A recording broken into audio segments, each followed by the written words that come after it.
디모데후서 3장 14절로 17절까지 말씀 보도록 하겠습니다.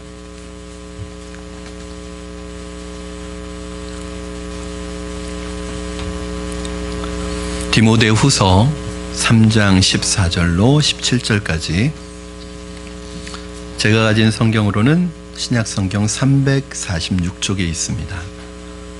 디모데후서 3장 14절에서 17절까지 말씀, 저와 여러분 한 절씩 교독하시고 마지막 17절은 합독하시겠습니다. 그러나 너는 배우고 확신한 일에 거하라. 너는 내가 누구에게서 배운 것을 알며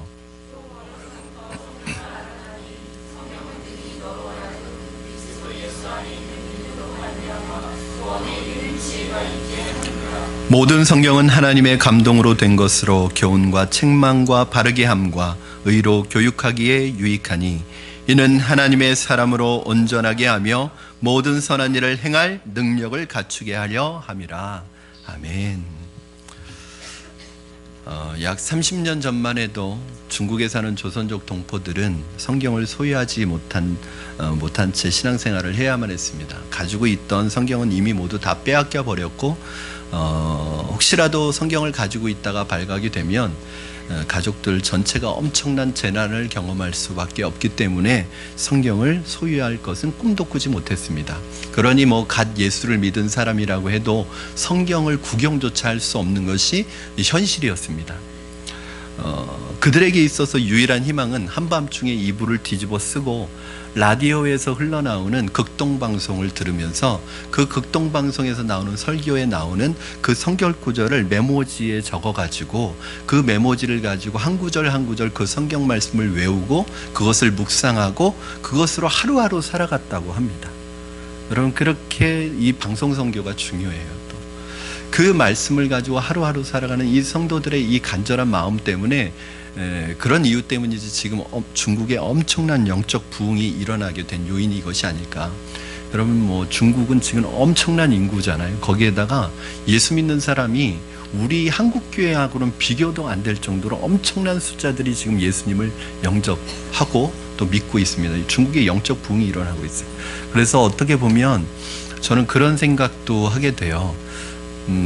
영국의 복음이 영국에서 미국으로 또 미국에서 우리 한국으로 이렇게 옮겨왔다고 생각을 했는데 이제 한국에서 이 영적인 촛대가 중국으로 옮겨가지 않을까. 우리가 믿는 인원과는 비교도 안 될 정도로 엄청난 인원들이 지금 중국에서 예수님을 믿고 있습니다. 또 북한에서는 지금도 성경을 가지고 다닐 수도 없고 보관할 수도 없습니다. 과거에 어떤 동네에서 마을 사람들이 성경을 숨기고 있다가 발각되어서 수백 명이 처형당했다는 것을 여러분 기사를 통해서 본 적이 있습니다. 성경을 가지고 있으려면 내 생명과 맞바꾸어야 합니다. 어쩌면 그분들에게 있어서는 이 성경은 가장 위험한 물건인지도 모르겠습니다. 왜냐하면 그분들의 생명을 위협하기 때문에 그 성경을 가지고 있다는 이유로 그들은 죽을 수도 있기 때문에 가장 위험한 물건인지도 모르겠습니다. 그럼에도 불구하고 중국에 있는 교민들이나 북한에 있는 동포들이나 세계 각지에 흩어져 있는 이 하나님의 사람들이, 성도들이 왜 그렇게 성경을 사랑하고 아낄 수밖에 없는 이유가 무엇인가? 심지어는 자신의 목숨을 담보로 목숨을 내놓고 그렇게 성경을 갖고 싶어하는 이유가 무엇일까? 어거스틴이라는 사람은 이렇게 얘기했습니다. 성경은 하늘로부터 온 한 통의 편지. 누가 보낸 편지냐면 하나님이 보낸 편지라는 거예요. 여러분, 성경은 책으로 된 하나의 인쇄물 같아 보이지만 이것은 하나님의 음성이고 하나님 당신이 자신을 계시하시는 생명이 계십니다. 여러분, 똑같은 종이와 활자로 되어 있는 것 같지만 다른 책과 다른 게 뭐가 있습니까? 겉으로 볼 땐 다른 책과 똑같죠. 활자와 종이로 되어 있습니다. 그러나 이 성경에는 하나님의 영이, 하나님의 숨이, 하나님의 기운이, 하나님의 생명력이 불어져서 살아있는 하나님의 말씀이 되었다는 거예요. 모든 성경은 하나님의 감동으로 된 것으로 교훈과 책망과 바르게 함과 의로 교육하기에 유익하니. 무슨 말이냐면 이 성경이 하나님의 감동으로 됐다는 거예요. 하나님의 감동이라는 단어를 푸뉴마라는 헬라어를 쓰는데 이게 바람, 영, 이런 그 호흡 이런 뜻을 가지고 있어요. 그럼 구약 성경에 나오는 하나님이 흙으로 사람을 지으사 그 코에 생기를 불어넣으시니 사람이 생명이 된지라. 그러니까 사람이 영적 존재가 된 이유는, 동물과 다른 영적 존재가 된 이유는 하나님이 그 생명력을, 영적인 호흡을 불어넣으셨기 때문에 사람은 영적 존재가 된 것처럼, 이 성경도 다른 책들과 똑같아 보이지만 여기에는 하나님의 숨이 들어가 있고 하나님의 영이 들어가 있고 하나님의 생명력을 불어넣었기 때문에 이건 하나님의 살아있는 말씀이 되는 것입니다. 사랑하는 여러분, 손으로 만질 수 있고 눈으로 볼 수 있는 하나님의 선물 중에서 최고의 것을 꼽으라면 저는 주저하지 않고 이 성경을 꼽을 수 있습니다. 예수를 믿고 영생을 선물로 받았다고는 하지만 영생이라는 것은 사실 눈에 보이지도 않고 손으로 만져질 수도 없고, 그렇기 때문에 굉장히 우리에겐 추상적일 수밖에 없습니다. 그러나 이 성경만큼은 여러분이 언제든지 눈으로 볼 수 있고 만질 수 있는 하나님의 선물이에요. 그러니까 이 성경이 얼마나 놀라운 것이, 여러분 과거에는 이 성경을 갖고 싶어도 가질 수 없었습니다. 이 성경을 개인이 소장하게 된 것이 그렇게 옛날 일이 아닙니다. 여러분 중세시대에는 성경을 성도들이 가지고 있을 수가 없었어요. 교회에서만 사제들만 사용할 수 있었습니다. 그것도 라틴어로 된 성경. 그러니까 온 전 세계의 교회가 다 라틴어 성경만 가지고 있었어요. 그래서 교회에서 성경 봉독 시간에 라틴어를 봉독합니다. 라틴어로.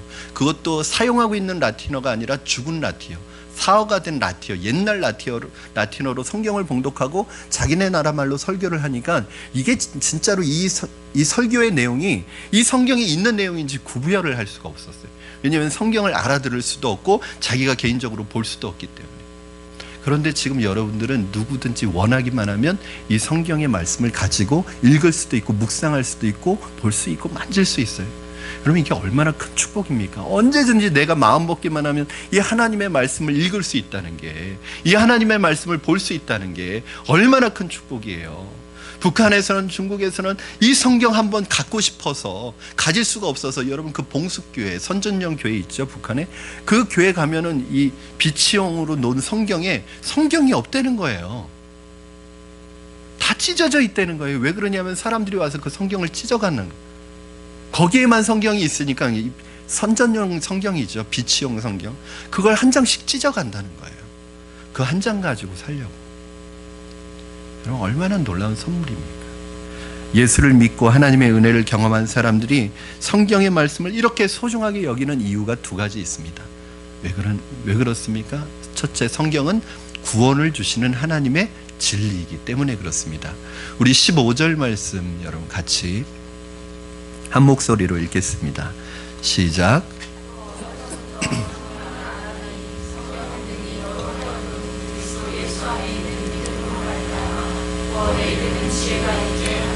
아멘. 구원에 이르는 지혜가 있게 하느니라. 만약 우리에게 성경이 없다고 한번 가정해 보십시오, 여러분. 우리가 하나님을 어떻게 믿을 수 있습니까? 어떻게 하나님을 알 수 있습니까? 하나님이 우리를 사랑하신 것을 누구에게서 들어서 알 수 있습니까? 만약에 성경이 없다면 나를 사랑하사 나를 위하여 십자가를 지신 그 예수님을 어떻게 발견할 수 있습니까? 그 예수님을 어떻게 만날 수 있겠습니까? 그분을 어떻게 영접할 수 있겠습니까? 그분의 은혜를 어떻게 소유할 수 있겠습니까? 절대 불가능합니다. 성경이 있기 때문에 하나님이 나 같은 죄인을 얼마나 사랑하시는지 우리는 알 수 있습니다. 성경이 있기 때문에 예수 그리스도가 이 세상에 오셔서 나 같은 죄인을 위해 십자가에 죽어 돌아가신 것을 우리가 알 수 있습니다. 성경이 있기 때문에 그 은혜를 깨닫고 말씀을 깨닫고 감격할 수 있는 은혜가 우리에게 있는 것입니다. 이전에 내가 누군지 몰랐습니다. 아무도 나의 정체성에 대해서 가르쳐주지 않았습니다. 학교에서는 기껏 가르쳐준다는 것이 내가 원숭이의 후손이라는 것입니다. 나 자신이 누군지에 대해서 세상의 지혜나 지식은 아무것도 나에게 말해준 것이 없습니다. 하나님의 말씀을 접하면서 제가 누구인지 알았습니다. 하나님의 말씀을 접하면서 제가 하나님의 아들이라는 것을 알았습니다. 하나님의 말씀을 보면서 내가 죄인이고 회개가 필요하고 용서받아야 되고 그래서 구원이 필요한 존재라는 사실을 성경 속에서 알게 되었습니다. 그 말씀이 내 마음에 부딪혀와서 회개하고 예수님을 구주로 영접했습니다. 성경이 없었다면 우리가 어떻게 그 놀라운 진리를 알 수 있었겠습니까? 사랑하는 여러분, 이와 같이 하나님의 말씀은 우리에게 구원을 주시는 길과 진리와 생명이 된다는 사실을 기억하시기 바랍니다. 두 번째, 이 성경이 이렇게 소중한 이유는 이 소중한 가치를 가지고 있는 이유는 바로 성경은 우리로 하여금 온전한 하나님의 사람으로 만드는 진리이기 때문에 그렇습니다. 17절 말씀 함께 읽겠습니다. 시작.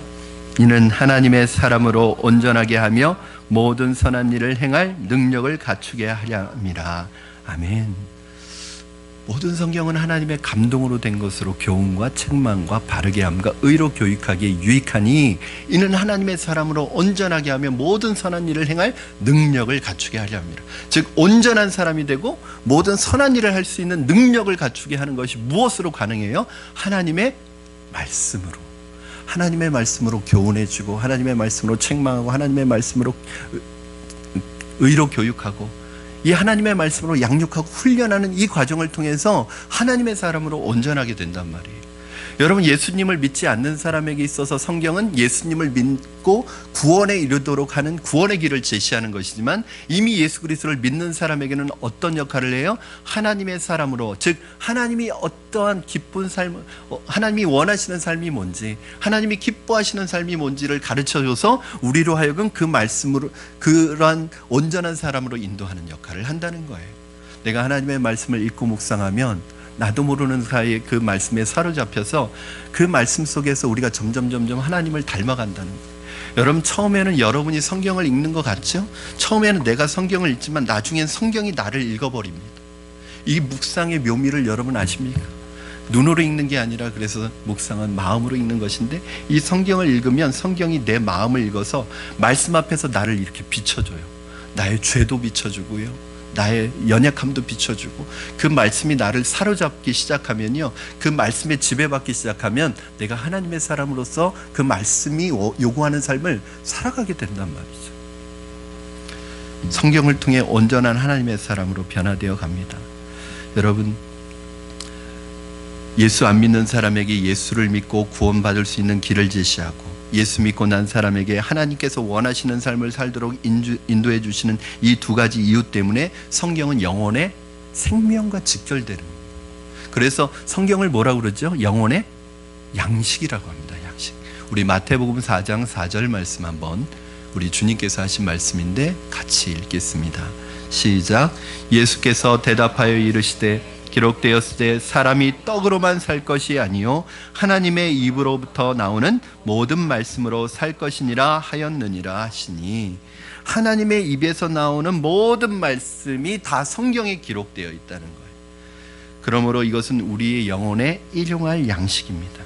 여러분이 건강을 유지하기 위해서 제일 중요한 게 뭔지 아세요?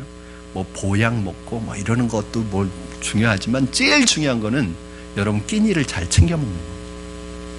그게 제일 중요해요. 여러분, 기본적인 건강에 있어서는. 뭐 어떤 분은 세 끼를 먹을 수도 있고 어떤 분은 두 끼를 먹을 수도 있지만 그 때가 됐을 때 끼니를 챙겨 먹고 그것 그냥 날마다 그 먹는 것이 여러분의 기본적인 건강을 유지해 준단 말이에요. 여러분, 혹시 배고프면 밥 드십니까? 때가 돼서 밥 드십니까? 배고파서 밥 드시는 분이 많으죠. 그럼 배 안 고프면 밥을 안 드시더라고요. 요즘 여자분들은 배가 고플 때까지 밥을 안 드세요. 그래서 제 아내도 문제예요.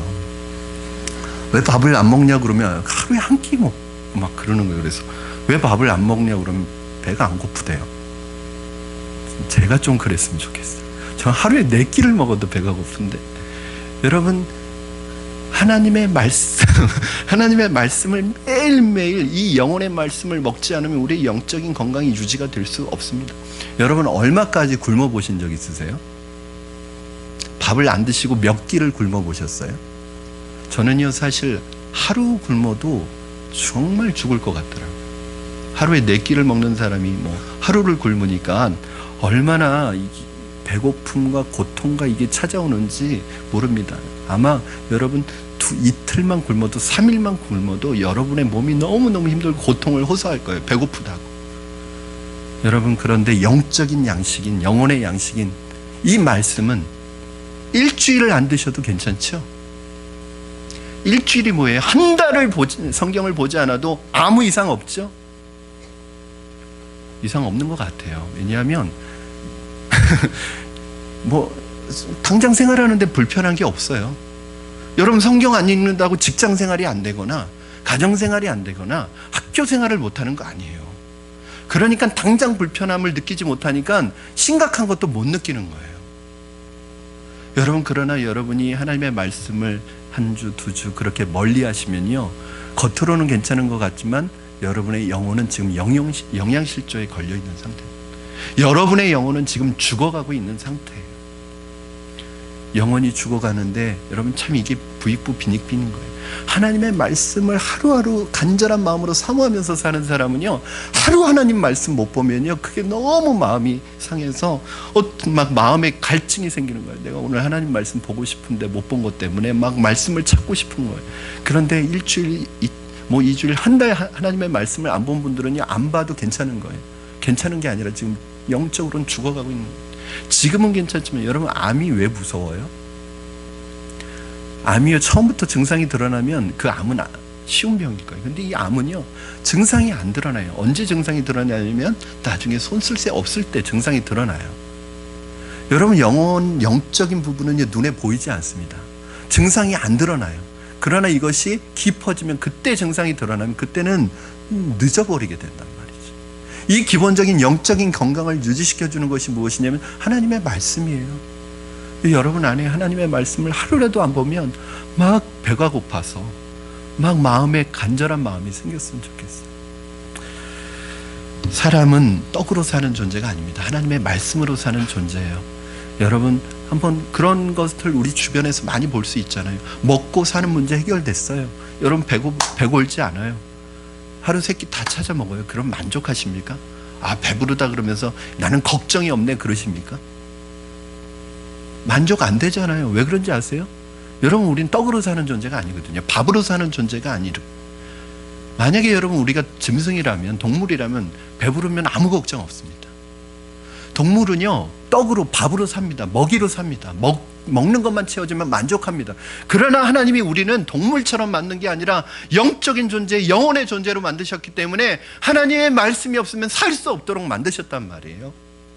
여러분, 하나님의 말씀이 없으면 살 수가 없습니다. 저와 여러분이 하나님의 말씀 없이는 공허하고 허무한 존재임을 기억하시기 바랍니다. 하나님의 말씀 없이는 살아갈 수 없는 존재라는 것을 기억하시기 바랍니다. 여러분, 참 이상하게도 우리나라에는 좀 독특한 선교의 역사들이 있는데, 그 중에 하나가 무엇이냐면, 대부분의 나라는 선교사님들이 들어가서 그곳에서 이제 성경을 번역하거든요. 그런데 우리나라는 이미 복음이 들어오기 전에 우리나라 바깥에서 성경이 먼저 번역되고 있었어요. 1882년에 스코틀랜드의 선교사인 로스와 맥킨타이어라는 사람이 그 만주에서 조선족 동포들의 도움을 얻어가지고 이미 누가복음과 요한복음이 번역이 됐습니다. 그러니까 복음이 들어오기 전에 먼저 성경이 들어온 나라예요. 참 신기한 나라입니다. 그리고 그로부터 23년이 지나서 신약이 완역됐고요. 그로부터 30년이 지나서 구약이 완역이 됐습니다. 즉, 복음이 전해진 후로 약 50년이 지나서 명실공히 신구약 성경 66권이 합본으로 우리 손에 들려진 나라입니다. 그 후로 사실은 우리나라의 축복은 이 성경과 함께 시작됐다고 해도 과언이 아닙니다. 만약에 여러분, 솔직히 말해서 한국에 지금까지 복음이, 기독교가, 이 성경이 들어오지 않았다면 오늘날 한국의 문화나 정치, 경제 수준은 지금의 아마 태국이나 미얀마 정도의 수준에도 미치지 못할 거예요. 그러나 이 복음이 들어와서 우리나라를 얼마나 바꾸었습니까? 사람들을 얼마나 변화시켰습니까? 담뱃대나 두들기면서 우상숭배나 하면서 할 일 없이 시간 보내던 그 사람들이 이 하나님의 말씀을 만나면서 어떤 놀라운 사람으로 바뀌었습니까? 사실은 그저께 한글날이 지났지만 여러분, 한글이 그렇게 우리나라 사람들에게 사랑받는 글이었나요? 아니에요. 한글은 무시당하는 글이었습니다. 못 배운 사람, 없는 사람들이나 쓰는 글로 여겨졌습니다. 그러나 기독교 복음이 들어오면서 이 성경을 한글로 번역해서 모든 사람들에게 이 한글을 가르치기 위해서 학교를 세우고, 한글을 가르쳐야 성경을 가르칠 수 있으니까, 그렇게 하면서 한글이 이렇게 존중받게 된 것 아닙니까? 어떤 면에서 보면 정말 이 한글날에 있어서 아주 중요한 역할을, 한글이 한글되게 하는 데 있어서 중요한 역할을 한 바로 복음이고 이 성경입니다. 여러분. 성경을 번역해준 선교사님들도 세상을 떠났고 성경을 전해준 많은 주의 종들도 세상을 떠났습니다. 그리고 하나님의 말씀만이 우리 손에 남아 있습니다. 너무 소중한 이 하나님의 말씀인 성경을 소유한 여러분들에게는 그래서 두 가지 책임이 있습니다. 첫째는 이 하나님의 말씀을 읽고 묵상하고 순종해야 될 책임이 여러분에게 있습니다. 여러분, 성경은 멋지게 보이려고 들고 다니는 액세서리가 아닙니다. 여러분의 서재에 꽂아놓는 장식용 책이 아닙니다. 이것은 하나님으로부터 온 여러분 개인에게 주시는 편지예요. 아주 중요한 사람에게 온 정성스러운 편지를 받고도 읽어보지 않는 사람이 있을까요? 그래서 어떤 분은 이 성경을 뭐라고 하냐면 하나님의 연애 편지를, 하나님이 여러분을 얼마나 사랑하시는지, 하나님이 여러분을 향한 사랑이 얼마나 큰지가 창세기부터 계시록까지 계속 나오는 건 사랑한다는 거예요. 사랑한다는 거. 요한복음 3장 16절, 하나님이 세상을 이처럼 사랑하사 독생자를 주셨으니 이는 저를 믿는 자마다 멸망치 않고 영생을 얻게 하시려고. 여러분, 곳곳에 구절구절마다 하나님이 우리를 사랑한대요. 이 사랑의 연애 편지를 우리에게 보내주셨단 말이에요. 그런데 여러분들이 이걸 덮어놓고 읽지 않는다면 하나님은 짝사랑하고 있는 것이겠죠. 여러분, 연애할 때 연애 편지 받아보셨습니까? 아니에요. 당황스럽네요. 아마 한 번쯤은 받아보시지 않았을까. 여러분, 연애 편지를 받으면 그거 받고서 딱 읽고 그냥 넣어놓고 안 보나요? 저는 그 연애 편지를 받으면 이게 내용 다 파악이 됐는데도 그 사람 보고 싶을 때, 생각날 때 또 꺼내서 읽고 나중에 연애 편지가 암기가 돼요. 하도 읽어가지고. 여러분, 사랑하는 사람한테 온 편지를 그렇게 정성스럽게 읽는 것처럼 이 하나님의 말씀이 여러분에게 그러한 정성스러운 편지가 되었으면 좋겠습니다. 제가 저희 장모님을 굉장히 참 존경합니다. 제가 제 아내하고 결혼하기로 마음에 이렇게 결정하게 된 요인 중에 하나가 바로 저희 장모님 때문에 한 요인도 있어요. 저희 장모님 참 존경하는 부분이 뭐냐면, 저희 장모님은 그 식탁에 늘 성경이 펴져 있습니다. 그러니까 늘 성경이 펴져 있어요. 그러니까 소파가 있는데도 저희 그 장모님은 소파에 앉지 않고 늘 그 식탁에 앉아서 쉬는 공간이자 모든 공간이에요. 거기가 책상이자. 부엌에서 싱크대에서 일하시다가 좀 쉴 때 식탁에 앉아서 그 성경을 읽으시는 거예요. 그리고 다른 일을 하다가 또 거기에 앉으시면 성경을 읽으시는 거예요. 늘 쉬는 시간이 되면 성경을 무의식적으로 계속 읽으시는 거예요. 여러분, 제가 아내한테 얘기 듣고요 깜짝 놀랐습니다.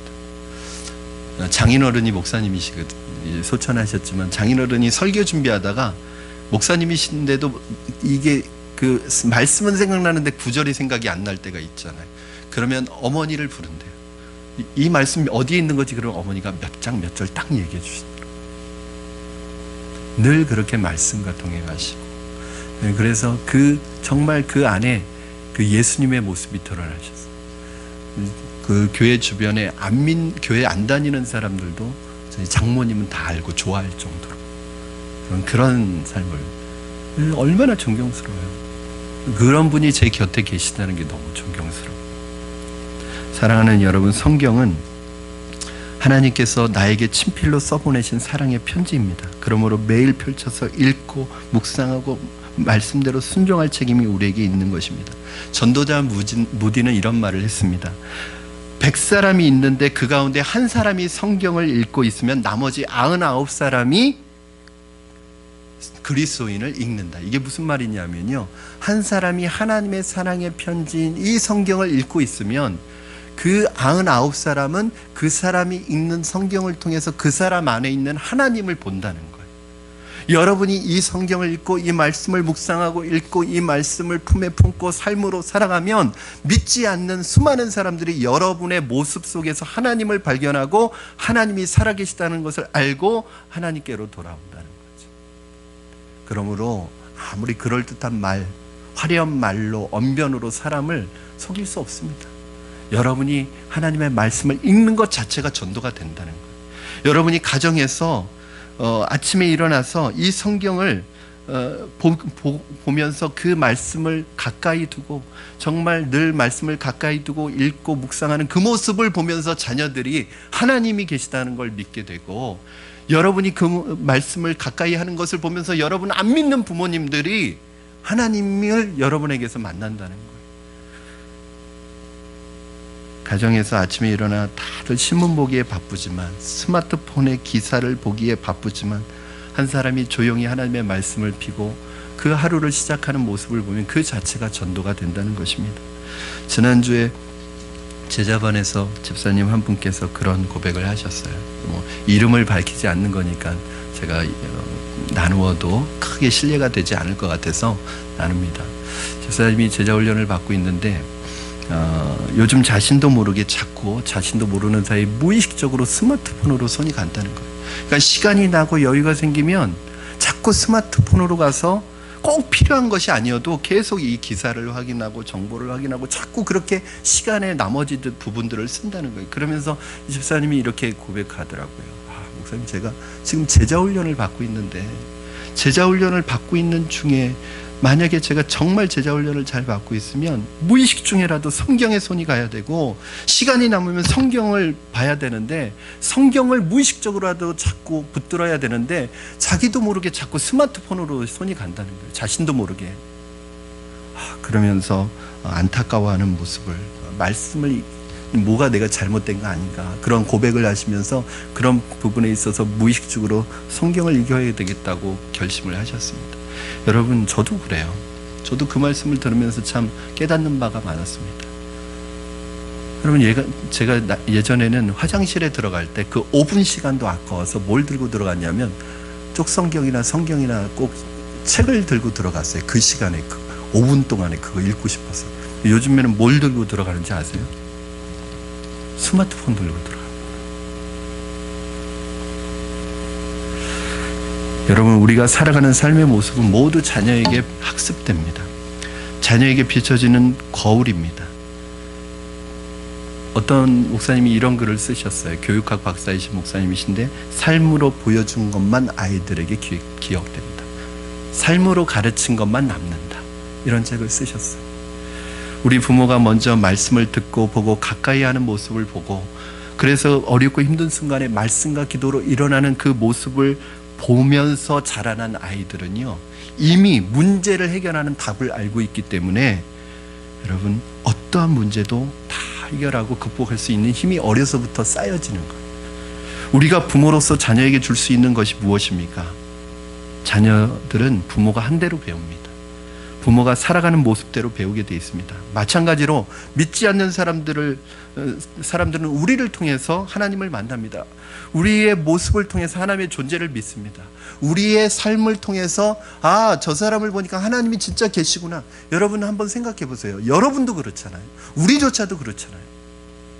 그래서 목회자가 제일 잘 살아야 돼요.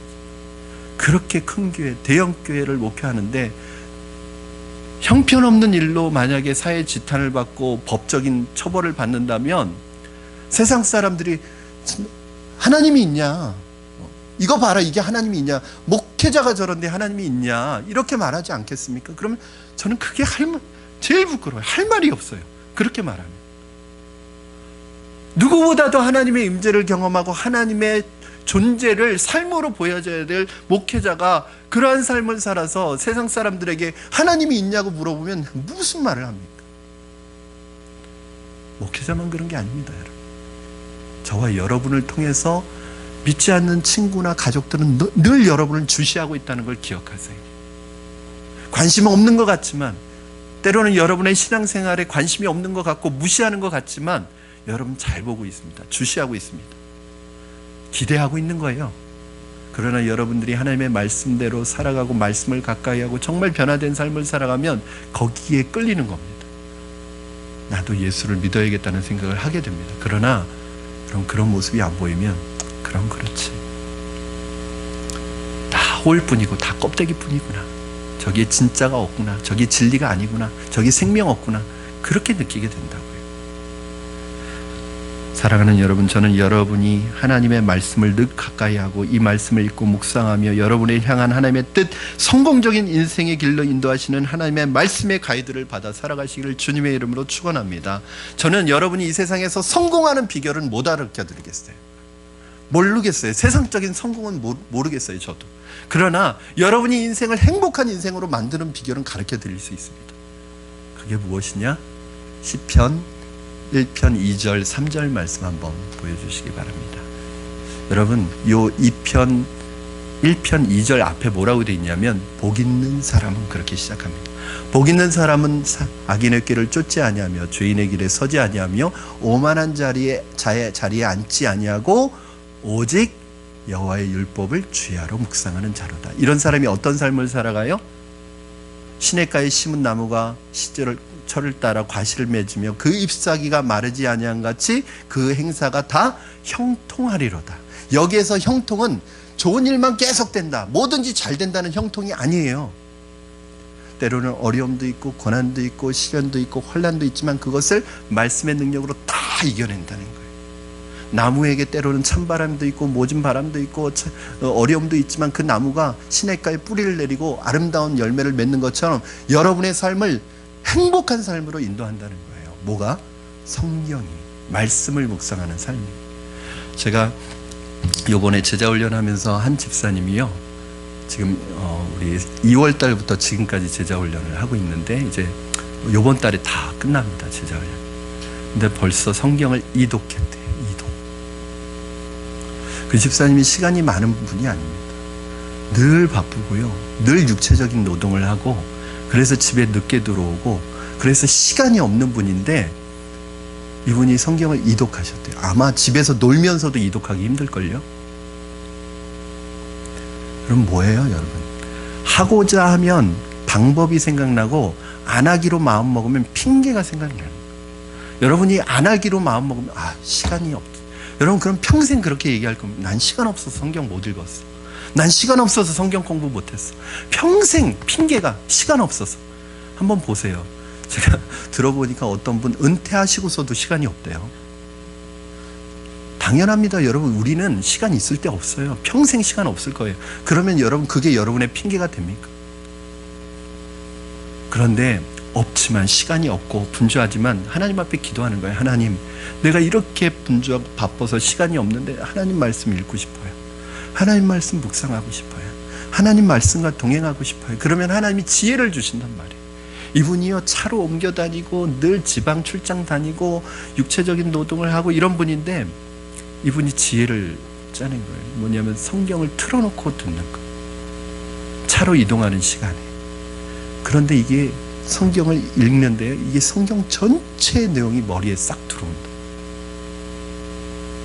그러면서 성경을 읽으면서 같이 말씀을 따라 읽기도 하고 그 말씀, 들었던 말씀을 하루 마무리하면서 또 묵상도 하고, 저는 그렇게 해서 지금 이독을 해간다고 합니다. 만약에 여러분 이렇게 10년을 하면 20독, 이렇게 20년, 30년 해본다고 하세요. 얼마나 놀라운 일이 일어나겠습니까? 여러분, 성경 한번 그 이미지 한번 보여주세요. 첫 번째 그림. 이게 여러분 뭔지 아십니까?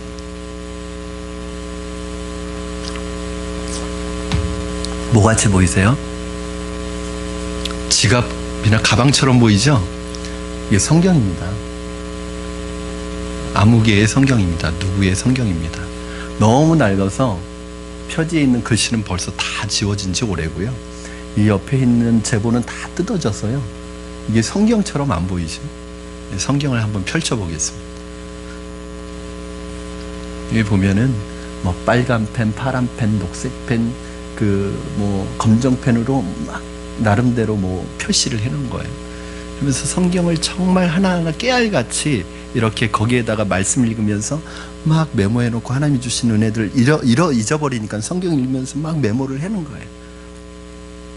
다음 성경 한번. 이제 한쪽 면을 또 다음 거. 여러분, 자기 나름대로 성경을 읽으면서 표시도 하고 이렇게 성경 한 장 한 장을 정성스럽게 이렇게 보는 거예요. 여러분, 이게 놀라운 것입니다. 저는 여러분의 성경이 다 이렇게 되기를 주님의 이름으로 축원합니다. 네, 이게 어느 크리스찬의 성경입니다. 제가 아는. 네, 내려주세요. 여러분, 성경은요 장식용이 아닙니다. 가장 여러분들이 가까이에 두고 읽으면서 여러분의 것으로 삼아야 될 성경입니다. 왜냐? 거기 우리 인생에 살아나가는 매뉴얼이 있습니다. 어느 날 그 길거리를 가는데 한 젊은이가 그 차가 고장나서 거기에다 번넷을 열고 아무리 차를 고치려고 해도 이게 뭐가 문제인지 안 고쳐지더라는 거예요. 그래서 어떤 노신사가 지나가면서 젊은이 내가 좀 볼까? 그런데 이 사람이 콧방귀를 꼈습니다. 할아버지, 제가 1급 정비사예요. 저도 못 고치는데 할아버지가 어떻게 고치세요? 내가 한번 볼게. 그리고 뭐 몇 가지 뚝뚝 만졌는데 차가 시동이 걸리더라는 거예요. 근데 그분이 누구였냐? 포드였답니다. 포드 자동차를 처음 만든. 여러분, 그 자동차에 대해서 가장 잘 아는 사람 누구냐면 그 차를 만든 사람이에요. 여러분에 대해서 가장 잘 아는 분은 누구냐면 하나님이세요. 여러분을 만드신. 그 여러분을 잘 아는 하나님이 여러분이 이 세상에 살아가는 인생의 매뉴얼로 주신 것이 무엇이냐면 이 성경이란 말이에요. 모든 문제, 여러분의 인생의 모든 문제의 답은 다 여기 있습니다. 성경으로 돌아가셔야 돼요. 이 성경을 읽고 묵상하고 여러분의 것으로 만드셔야 해요. 마지막으로, 두 번째 책임이면서 마지막으로 이 말씀을 다른 사람에게 전하는 것입니다. 이렇게 소중한 하나님의 진리, 하나님을 구원하는 이 하나님의 지혜라고 한다면 그 말씀을 전해야 되지 않겠습니까? 성경은 여러분 혼자 가지고 있으라고 주신 것이 아닙니다. 먼저 내 영혼이 영적인 양식으로 부요해진 다음에 이 성경을 다른 사람에게 전하라는 것입니다. 어디를 가든지 여러분이 빼놓지 않고 가져가는 것이 있을 거예요. 저는 시계가 없으면 좀 불안합니다. 왜냐하면 항상 식당에 가서든 뭐 이게 제자훈련 하던 습관이 있어서 늘 시계를 놓고 시간을 보면서 제자훈련을 하던 습관이 있어서 식당에 가도 이렇게 올려놔요. 그러다가 시계를 많이 잃어버렸어요. 시계는 올려놓는데 기억력이 안 좋아가지고. 여러분, 저는 늘 시계를 지니고 다닙니다. 어떤 분은 다른 것을 꼭 가지고 다닐 수 있어요. 그러나 하나님의 자녀들이 꼭 지니고 다녀요. 어디를 가나 다니면서 지니고 다녀야 될 것이 하나님의 말씀인 성경입니다. 저는 꼭 설교를 하러 가지 않더라도 꼭 가방 속에 성경을 넣어가지고 다닙니다. 그게 제가 목사라서 그런 건 아니에요. 왜냐? 어떤 순간이 옵니다. 예상치 못한 곳에서 하나님의 말씀을 전해야 될 상황이 생길 수 있기 때문입니다. 차를 타다가, 버스를 타다가, 비행기를 타거나 혹은 어쩌다가 만난 갑작스러운 상황에서 영혼이 갈급하여서 무엇인가 간절히 구하는 사람을 볼 때 예수님을 소개해야 되기 때문에 저는 성경을 가지고 성경을 가지고 다니는 방법에는 여러 가지가 있습니다. 그냥 성경을 그냥 가지고 다닐 수도 있고요. 만약에 이것이 부담스러우면 여러분 가방에 들어갈 수 있는 작은 성경도 괜찮아요. 그리고 또 사형리 책자도 괜찮아요. 쪽복음도 괜찮아요. 언제든지 여러분 하나님의 말씀을 전할 수 있는 준비를 해가지고 다니셔야 돼요. 그럼 그게 무기잖아요. 이게 여러분의 무기잖아요. 그렇죠? 어디를 가나 이 성경은 들고 다니셔야 돼요. 하긴 뭐 제자훈련 받으러 오시는데도 성경을 안 가지고 오시는 분들이 계시니까 한두 명 얘기하는 게 아니라 그럴 수도 있어요. 여러분, 군인이 전쟁하러 나가는데 총을 안 가지고 나가는 것과 똑같습니다. 저는 스마트폰이 있는데 여기 성경 웹을 가지고 다니신대. 저는 그게 조금 신뢰가 안 가는 게, 왜냐하면 여러분 그런 거 있잖아요. 이렇게 대화를 나누다가 이분에게 이 말씀이 필요하다 해서 찾는데 사실은 저도요, 이 내용이 어디 있다는 건 알지만 정확히 모르는 말씀들이 있거든요. 그러면 표시를 안 해두면은 이게 혼자서 헤매요.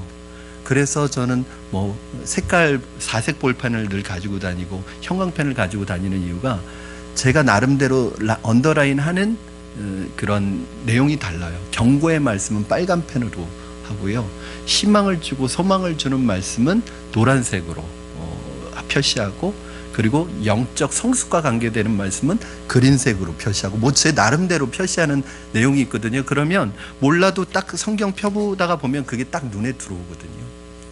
그래서 여러분 가능하면 성경을 읽으실 때 여러분 나름대로의 표시를 해두시면 그 상황에서 갑자기 성경을 찾을 때 그 쉽게 빨리 찾을 수 있어요. 가능하면 성경 웹은 급하거나 정말 성경이 없을 때만 보시고 가능하면 여러분이 애용하는 성경 한 권을 가지고 다니세요. 그래서 거기에 모든 것이 다 들어가 있게 여러분 묵상도 여러분의 눈물 자국도 제 성경을 보면 눈물 자국도 있고요. 거기에 큐티하다가 눈물 흘려가지고 이게 번져가지고 있는 자국도 있고요. 사실은 여러분 자녀들에게 뭐 남겨주시겠습니까? 저는 그게 제 영적인 유산이라고 생각해요. 헤어지고 닳아지고 빛바른 이 성경이 자녀들에게 얼마나 큰 영적인 유산이 되겠습니까? 가장 중요한 것은 자녀들에게 하나님의 말씀을 전해야 합니다. 사람들에게도 전해야 하지만 이 설교하라는 말씀 아닙니다, 여러분. 가서 또 설교하시려고 그러시면 안 돼요. 그러니까 우리 자녀들이 어려서부터 좀 되었어요. 그게 뭐냐면 가정예배를 싫어합니다. 가정예배 드리자 그러면 벌써 피합니다. 왜 그런지 아세요? 가정예배가 재미가 없거든요. 왜 재미가 없냐? 아빠가 설교하거든요. 근데 설교는 설교인데 본문 말씀은 늘 다른데 결론은 늘 똑같아. 공부해야 된다. 설교하면서도 공부해야 된다. 그러니까 여러분 설교는 목사 하나만으로도 충분합니다. 여러분들이 하셔야 되는 게 뭐냐면 성경 전체의 메시지를 하나로 연결시켜서 스토리로 말할 수 있어야 됩니다. 제가 이제 곧 계속 저희 집사님들에겐 얘기했는데 그러니까 몸이 모자라서 하고 싶은 건 너무 많은데 제자훈련하죠, 사육훈련하죠, 성경대학하죠, 뭐 새가족반 하죠, 확신반 하죠. 그러니까 몸이 모자라서 제가 조만간 한 2년, 3년 안으로 우리 교회에 만들고 싶은 게 뭐냐면 교사대학, 부모대학을 통합해서 교육하고 싶어요. 그게 뭐냐면 아이들의 부모와 아이들을 가르치는 교사가 성경 스토리를 본인이 훈련받고 성경 스토리를 아이들에게 얘기해 줄 수 있는 수준으로 만들고 싶어요. 여러분 그 아이들이 어려서부터 이 부모로부터 듣는 이 성경 스토리가 그 아이의 머리에 딱 들어가서 성경적인 세계관을 형성하면요 아무리 세상적인 학문이 들어와도 거기에 무너지지 않습니다. 그래서 성경을 읽다가 선생님이 들려주시는 성경 이야기를 듣다가 그 내용이 너무 재밌고 하나님 나라의 이야기가 너무 재밌어서 나중에 자기가 성경을 찾고 자기가 직접 읽고 싶어지는 마음이 생기도록. 여러분 아이들에게 자꾸 성경 읽으라고 하지 마세요. 본인도 안 읽으시면서 이 성경이 어려워요, 쉬워요? 어렵잖아요. 근데 아이들에게 성경 읽으래요. 본인도 어려워서 안 읽으시면서 아이들에게 성경 읽으라고 하지 말고요 성경 이야기를 해주세요. 우리 찬송가 가사 중에 그런 199장에 이런 찬송가 가사가 있습니다. 어머님의 무릎 위에 앉아서 재미있게 듣던 말, 이 책 중에 있으니 이 성경심이 사랑합니다. 귀하고 귀하다 어머님의 무릎 위에 앉아서 재미있게 듣던 말, 이 성경. 그러니까 어려서 어머님이 무릎 위에 앉혀놓고 들려주셨던 그 하나님 나라의 이야기, 그 성경 이야기가 커서 두고두고 마음속에 생각이 나는 거예요. 그 어머니가 들려주셨던 그 이야기가 지금 내가 읽는 성경에 있다는 거예요.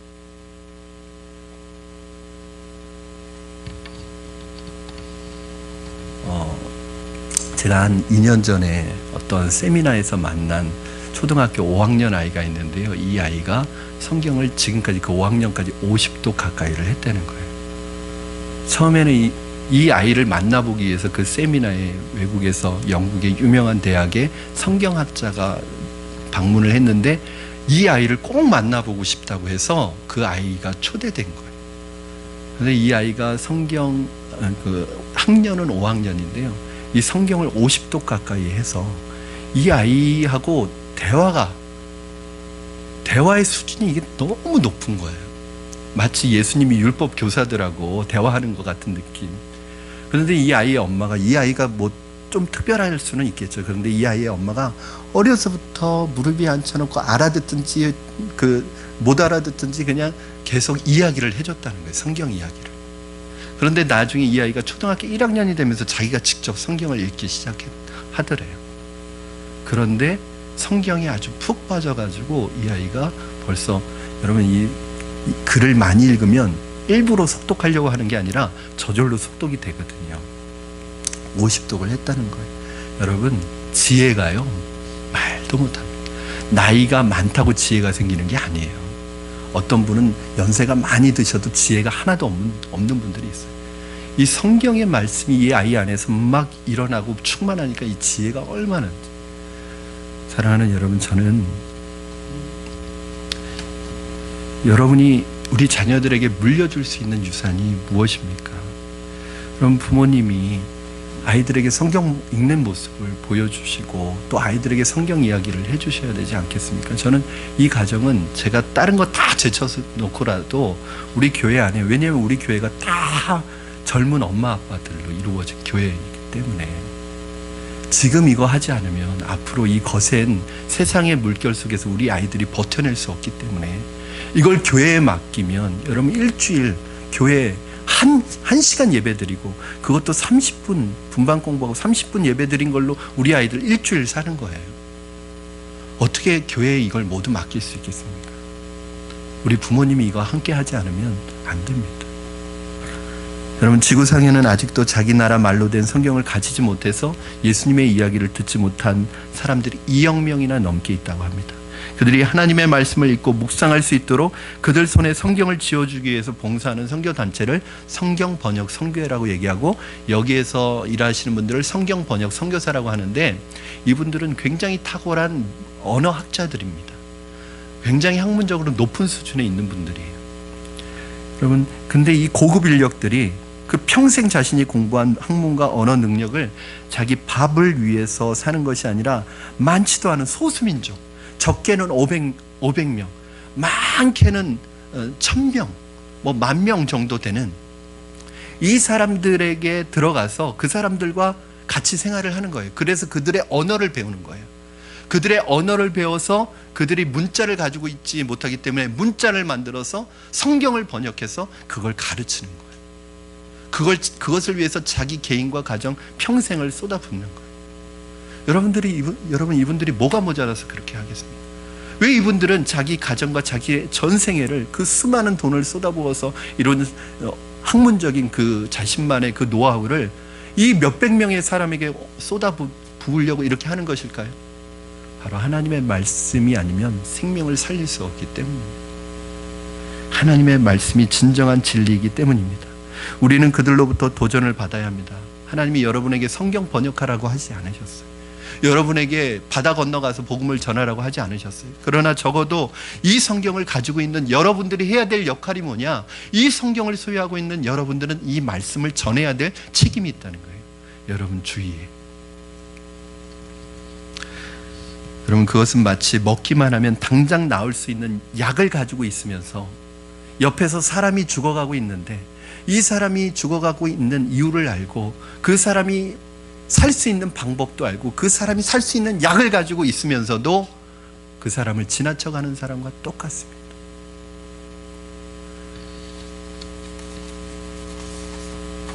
한 영혼이 영원한 멸망으로부터 구원함을 받아 하나님이 주시는 영생을 소유할 수 있는 유일한 길을 제시해주는 이 하나님의 말씀을 내 손에 쥐고 있으면서도 전하지 않는다면 우리는 하나님 앞에 큰 직무유기를 행하고 있는 것인지도 모릅니다. 말씀을 정리합니다.